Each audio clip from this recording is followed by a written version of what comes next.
What's going on, Hoopheads, and welcome to another edition of Court Vision, brought to you by War Room Sports in conjunction with the homies over at Sports Kings. I'm Devin McMillan. We got a small round table tonight, but we got the homie Andy, Sports Kings. What's up, Andy? Not a lot, man. The NBA seems kind of dead this week. It sure is. B. Alston, War Room Sports. Yo, with what Joe Johnson is currently doing to my team, I defected to the Celtics. And we got Jimmy the Blueprint from War Room Sports. Rest in peace to Bad News Brown. Bad News Brown.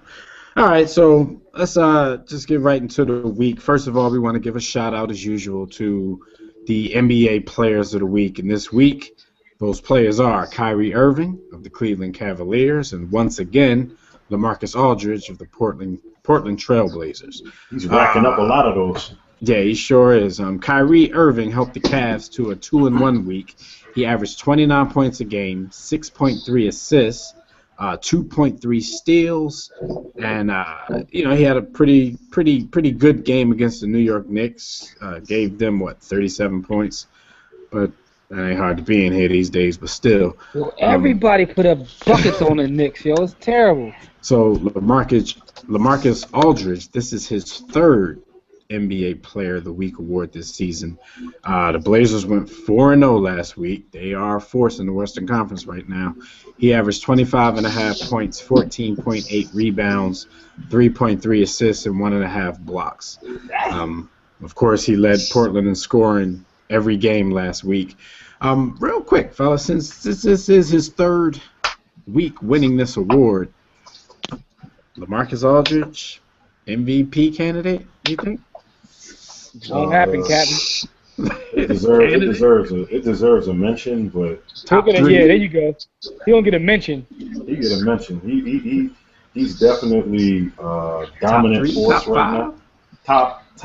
Top five in performance. But the bottom line is his name is LaMarcus, and he plays in Portland. No one's interested in being their MVP. Yo, I tell you one thing, Devin. You can check this. I know this for a fact. The last 3 weeks, one of the two players of the weeks have played the Celtics. Or during that run when they got Player of the Week. That's a fact. And LaMarcus played the Sixers this week too. So Makes sense. Easy work. Kyrie played the Knicks, so I guess it's all over that division. Everybody's. I'm sorry. That's what I meant. I meant the Knicks. I don't know if I said the Celtics. I meant the Knicks though. I'm actually looking at the Knicks. The Knicks have been a constant this entire season. If someone wins Player of the Week, more than likely they have played the Knicks. The Knicks defense is terrible. I mean, it's been terrible all season, but when Tyson Chandler, he went out, it was even worse because he's the only one who even cares about defense. Gentlemen, did you see what Kyrie Irving did to Prigioni, whatever his name is? Roller skates. Yo, he almost killed him with basketball. He did it multiple times. They almost killed him with basketball moves. All right, so look, we're in the midst of All-Star balloting. After the early returns, so far, like you would probably expect, the top vote getters are LeBron James in the East, Durant is being all over as far as the backcourt is concerned. Joining Kobe right now would be Chris Paul, and joining Dwayne Wade would be Kyrie Irving. Now, I know, we've spoken in the past about the whole structure of All-Star voting. Do you guys have a problem with how the system is structured as is? Yes. Hate it. It's awful. It's the worst thing ever. Here, we just talked about LaMarcus Aldridge. He has 3 Player of the Week for the Western Conference. Just this most recently, he's like a 23rd or 23 and some change for per. He's killing it, averaging over 20 points a game. His team is one of the best teams in the league right now, and this guy is the 8th vote getter out of the front court players in the West. That to me that can't happen. And Kobe Bryant has played 3 games and has looked like an injured player. And he's leading, the Western Conference backcourt in votes. Andy, I was going to say, give that a little bit of context. Give us some of the guys that are ahead of LaMarcus Aldridge right now. All right, I can give you just some of the front court players. Okay, we have Kevin Durant, which is obvious. I mean, he deserves that. You have Dwight Howard. I mean, I guess his numbers warrant. He's an all-star, but at least he's playing. Blake Griffin's been excellent this year. I don't have a problem with him. Kevin Love, the same thing. Then you start getting into, Tim Duncan, Anthony Davis, Pau Gasol. Is LaMarcus Aldridge not playing better than those three players? I mean, is his team not, between the combined of how well his team is doing and his numbers, to me, put him above those three players. So, and then that's not even talking about the guards, because, you have Kobe has 500,000 votes. He played what's he played, 45 minutes of basketball? It's the Kobe system. Yeah, and Jeremy Lin has 240,000 votes, and I'm just going to end it there. I dropped the mic.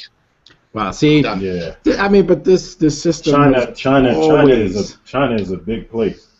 This system has always been this Dude way. ain't even Chinese. And I know, Chinese. Right? Yeah, but he's getting all kind of Asian votes, and we got to check back. It's on record somewhere. I said this would happen once he got traded to Houston and was a legitimate starter in the league, even though he's not even really that in Houston. I said that he would be in the mix for all-star games because of the fan voting. But the fan voting has always been a problem. I think in any sport, in any aspect, if you allow the fans to get involved, you're going to get things like this because it turns into a popularity contest rather than just, what is this player doing? Kobe right now, in the fans' eyes, he's getting the Career Achievement Award, being voted into the All-Star game again. We saw this a long time ago with Vince Carter when he reluctantly gave up his spot to Michael Jordan. We saw this with Penny when he was a starter in the All-Star game. He was hurt. We saw it. I think we saw it once with Grant Hill, but Grant Hill, when he was in his prime, he was always the top vote getter. But it's the type of stuff we see when you allow fans to get involved. Yao Ming.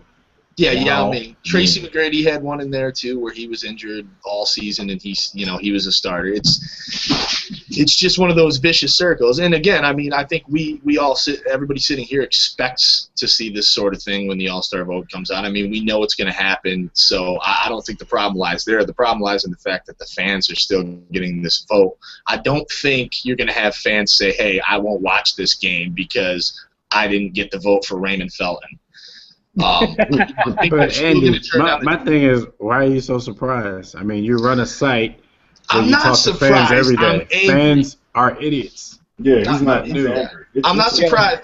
This is my forum to lobby for a change. We need to change. Even if they give the fans a percentage, it's like when you vote for president. Your vote doesn't matter. You're still doing it anyways because you think it matters. You're getting a peace of mind. We can do the same thing for this. Shout out to Frank for just joining us. He was over there stuffing the ballot box with Jeremy Lin. But Frank has joined us at the round table. Man, I thought we were starting at 9:30. I guess I was too busy watching the Nets kick the Philadelphia 76ers ass there. You were watching the Joe Johnson parade. Quit voting for KG in the All-Star voting. Frank, stop bringing up old stuff. Dwayne Wade for All-Star game. Is that what we're talking about? Yeah, we're talking about the fan voting system and, how... like I said, I've been telling Andy, there's nothing to be surprised about. Fans are idiots, and it's been this way for a long time. Yeah, the average person is a C student. They're going to vote for whoever they like best. Exactly. This is what it is. It turns into a popularity contest, man. It's terrible. It's terrible. But at the end of the day, I guess they say this game is for the fans. I don't know. No. No? No. That's why I think it shouldn't be for the stupid fans. The stupid fans, who cares about them? I don't have time for that.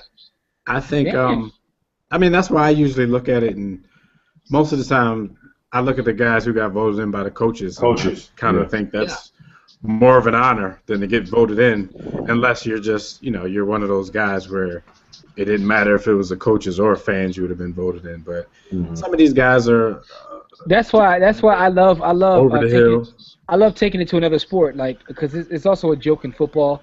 But I love when people start bragging about an athlete's accomplishments, and they're like, he's an 8-time Pro Bowler. Yeah. And I'm like, yo, he only went because somebody else didn't want to go.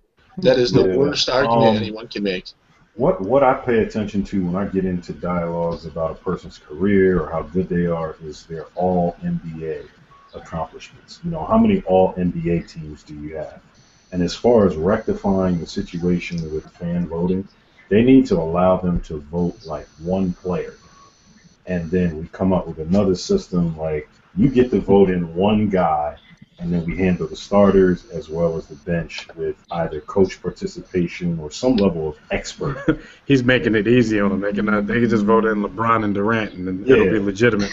Yeah, because they were going to make it anyway. So yeah, we got to get the fans out of it to make it a legitimate game, because there have been years when like I'm thinking back when there was like there was a Tracy McGrady year when he didn't play and he made the All-Star team. Same thing with Penny. I mean, that's yeah. Like there's been some really bad cases of fan participation. I guess my only argument would be, who says it's supposed to be a legitimate game? Isn't it for entertainment? Isn't it for the fans? that was my thing, Frank. I said maybe the whole concept is supposed to be a fan game. It's for the fans.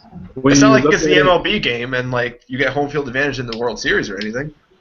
No, see now, Frank, if you look at it from that perspective, I can fully understand that.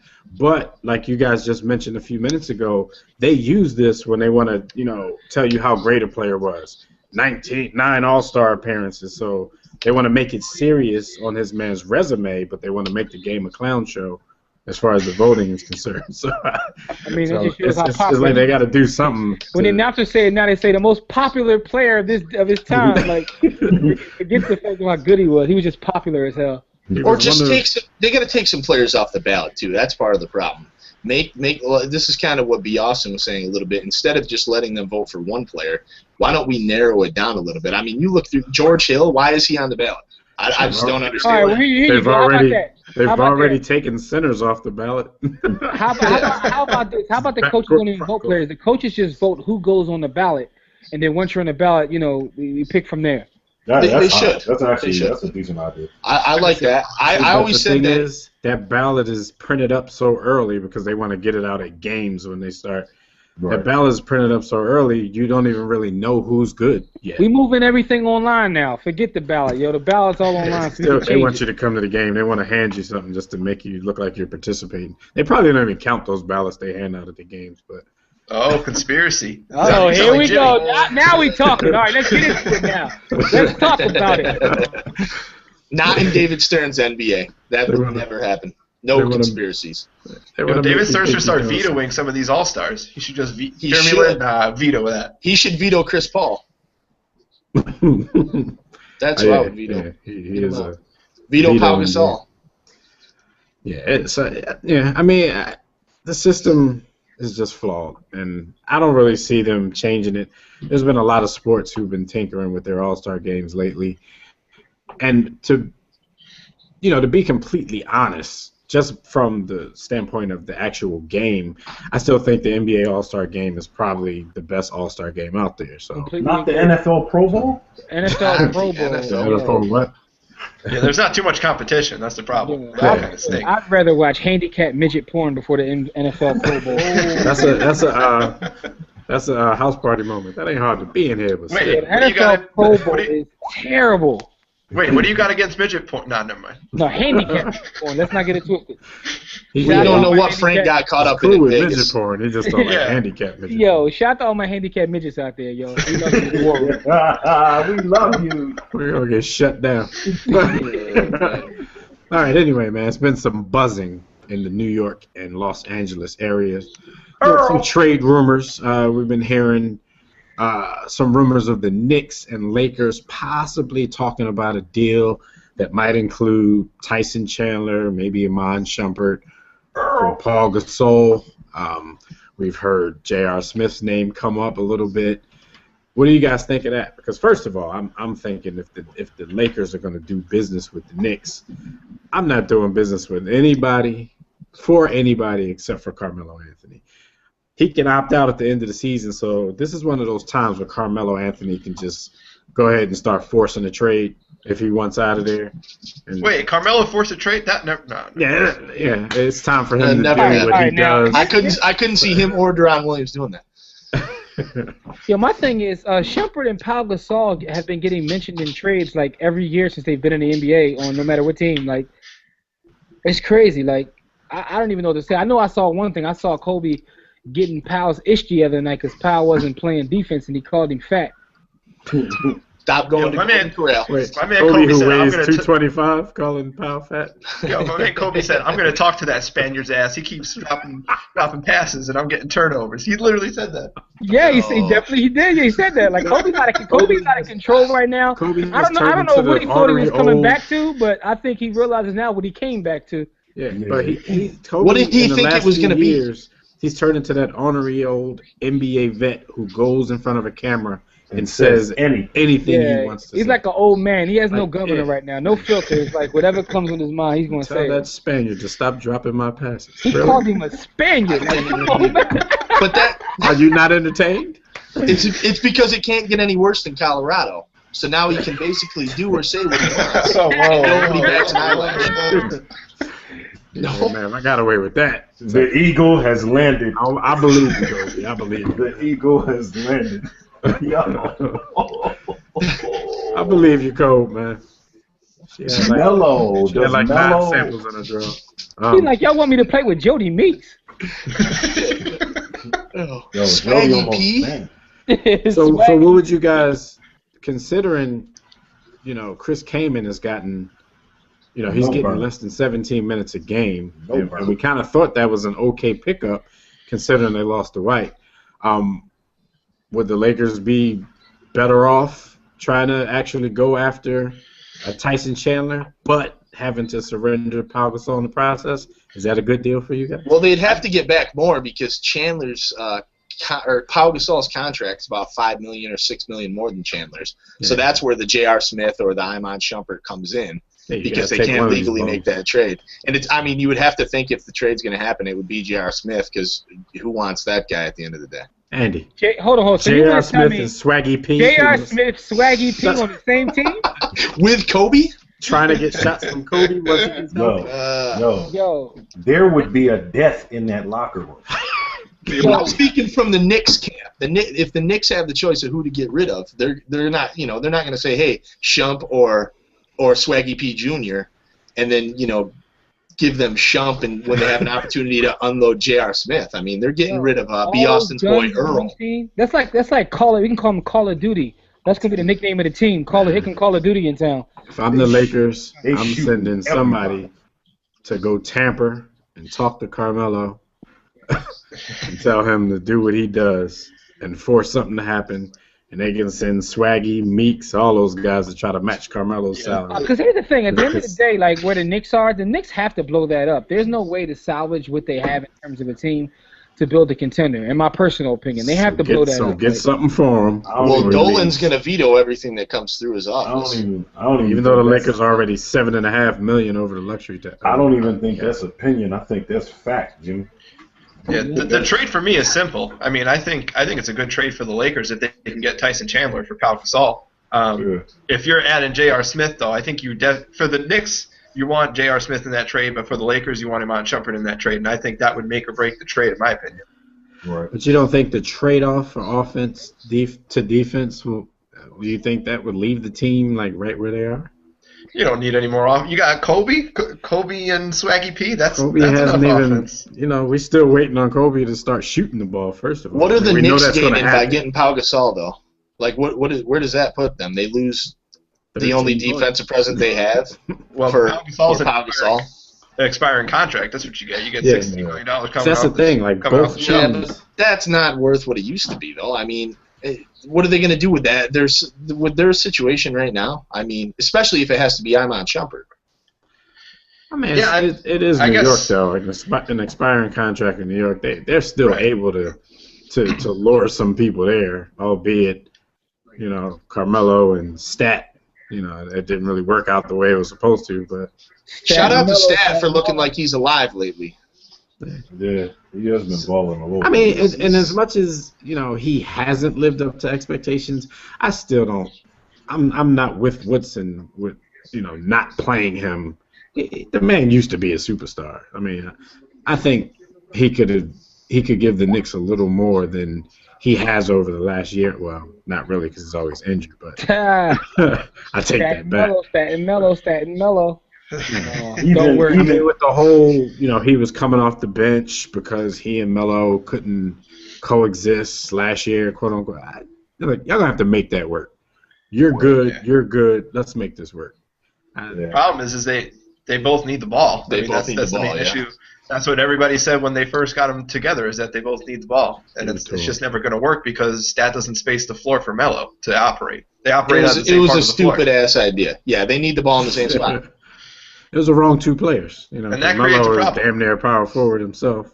That's my advanced analysis. You got two guys that need the ball in the same spot. That's a problem. Somebody's going to have to learn to work on the other side of the lane. Coaches outsmart themselves, man. I think Stat still has some value. It's a matter of the right situation. Nobody's going to know that until he leaves the Knicks, though. Melo reunite with Steve Nash. Melo, get out of New York. He fit in with the Lakers. Who else? Standing tall and talented. Standing tall and talented would fit in over there. D'Antoni, you know what I mean?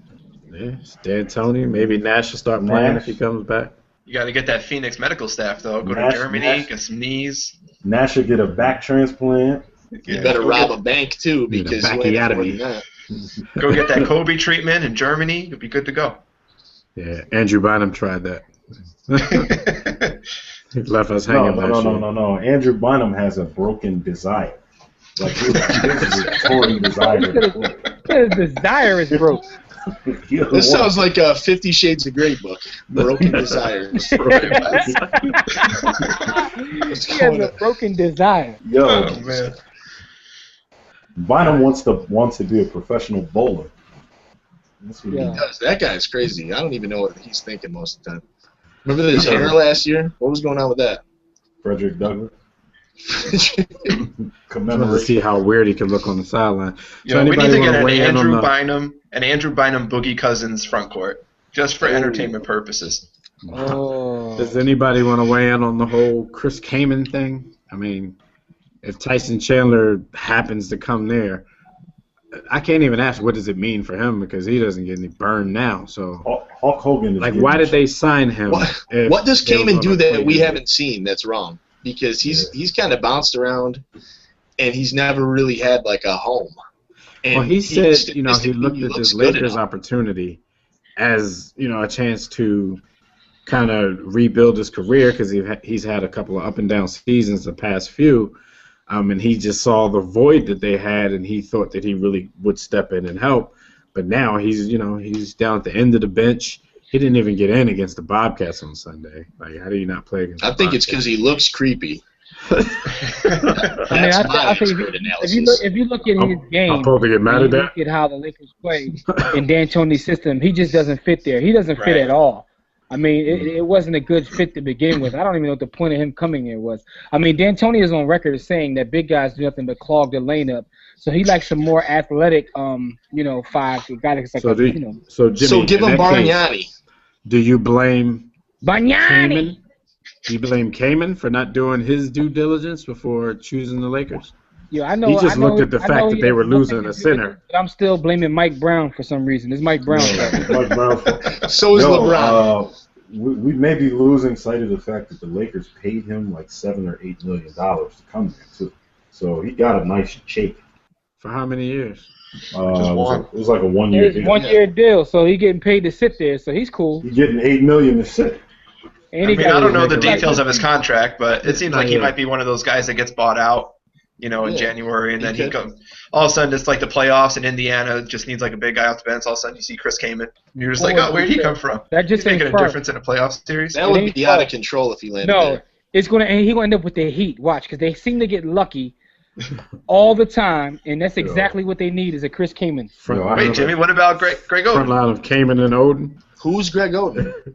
Greg who? I'm saying that playoff time. No, but Greg Oden and Amari Stoudemire. Chris Kaman is only making 3.1 this year. Still too much. How about I say not only for you can give me $3 million to get courtside seats. I'll take it. Greg Oden and Amari Stoudemire need to trade knees. Like he gives them the right knee, for his left knee, and they just combine him and don't be a basketball player again. Yeah, see, I don't understand why they signed him. Like 7. They weren't going to use him. Austin said he was making $7 million though. Yeah, I thought it was 7. Guess you get that from. He looks like Hulk Hogan. I thought he worked something. No, but it goes to what Jimmy said. I mean, Chris Kaman just doesn't really match what D'Antoni does in his offense. I think the Lakers just kind of panicked when they lost Dwight. They were just like, we need a big body, and he was the best guy in the market, so they just picked him up. So they did what I do in NBA 2K. If I have a hole to fill, I just find somebody available, and I'm just like, yep, sign that player. It works for me, though. All right, well, of course, he's disgruntled. He seems to be trying to keep everything positive. Say he's going to keep working hard just in case the opportunity comes. He said if it doesn't come, then it just wasn't meant to be. So he's a better man than me because he's doing the opposite. I'd be in the media cursing by now. He's doing the opposite of Omer Asik. Yeah. Oh, he's crying. Omer feels that he's better than Dwight Howard, so he shouldn't be his backup. Omer is tripping though. We call that the Dion Waiters syndrome. Yo, did you see Dion Waiters go one? Yo, Dion Waiters took LeBron one-on-one all day last night. Cool. He was like, "This dude can't hold me." He don't even care. Dion I love Dion Waiters. He's from the crib, but don't Philly support Philly. PSP, don't do it. Yeah, he's a little inflated picture of himself. It's all good. Shout out to you, Dion Waiters. I'm a fan. All right, look, you guys know the drill. Leave a comment. You talk about anything that we talked about here tonight. Chris Kaman, All-Star balloting. What's your thoughts on that? Yeah. A possible Knicks-Lakers deal for Tyson Chandler, maybe Iman Shumpert, Pau Gasol, whatever you've heard. Put it in the comments. Let us know what you think about it. You guys got any last thoughts before we get out of here? Yeah, shout out to Frank Santos for strolling in 20 minutes late with his Vegas tan. Yo, shout out to Joe Johnson for getting 30 points in the third quarter. I couldn't turn that off. Yo, hold on. How much do you have in the third quarter? 29, I think it was. Not 30. I told you, B. Austin. I knew he had made like 5 threes. I was sitting there like, yo. ISO Joe. Stop bringing up old stuff. Wait. He had 29 for the game. He didn't score 29. No, he scored 29 points in the third quarter. He hit 9 threes. Yo, I told you at one point I was counting. I was like, hold up, that's 5 threes. I turned because we were down by 30 most of the time. When I cut it off, man, they got Spencer Hawes out there playing by himself, man. Shout out to Spencer Hawes. Spencer Hawes better. Yeah, he finished with 37. They scored 130 points. Who is this team in Brooklyn? Who is this team? Portland scored 139 points on the Sixers. I bet you Jason Kidd is out throwing money at strippers right now. Yo, he's spilling sodas all over the club right now. You could score. We probably could score 115 on the Sixers. Joe Johnson's put up 29 in a quarter? Yo, shot and also last thing is, and then only 8 in the other 3. He's worth every penny. It's not basketball related, but shout out to Desmond Howard for having Desmond Howard Day in Detroit, even though he played there like 2 seasons. Yo, shout out to Matt Stafford for not having me 7 points yet. And it's almost halftime. I don't even want to talk about it. Shout out to Joe Johnson for putting it back in the time machine and showing off. Yo, he's still talking about Joe Johnson, man. Yo. That's our cue to get up out of here. Yeah, we got it. B. Austin's getting a poster. All right, listen. Yeah. Make sure you guys check out everything we're doing at sports-kings.com and at warroomsports.com. We out of here. This has been another edition of Court Vision, and like we always tell you guys, don't accept mediocrity and be steadfast in the war against ignorance. We'll see you chumps on top. Acne, ladies. Fuck Joe Johnson. It's the war room with 5 nights at the round table. 5 Philly guys diversified and educated.